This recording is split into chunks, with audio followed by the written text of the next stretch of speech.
Oh, jahat gula dia, boh. Assalamualaikum. Abang berasa nak makan nasi lauk ayam pecing hari ni. Okey, jom kita ke Pasar Tupak. Luncur. Abang sapa dah di Pasar Sumayyah? Okey, jom kita naik cari nasi lauk ayam pecing. Nasi putih, nasi daging, ikan gula, ayam bandar, ayam pedas ada belakang sini. Tapi hak penting, abang nak cari ayam pecing. Okey, abang tak leok dah. Nak balik Kota Baru pula makan nasi. Abang baru balik daripada Pasar Tupak. Abang nak review nasi ayam pecing. Kita tengok setara mana kesedapan dia. Ni portion nasi dia. Sambal belacan ada, kuah gula dengan ayam pecing. Bismillahirrahmanirrahim. Allahumma barik.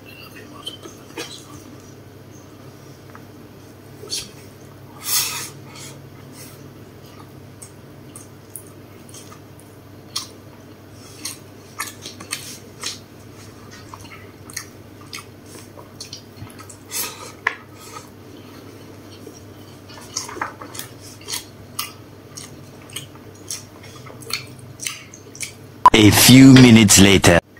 Memang terbaik lah. Nasi ayam pecing ni memang seru atas Pasar Tupak. Siapa-siapa yang biasa makan, dia akan tahu. Okey, siapa-siapa nak terang nasi ayam pecing ni, boleh pergi ke Pasar Sumayyah di Tupak.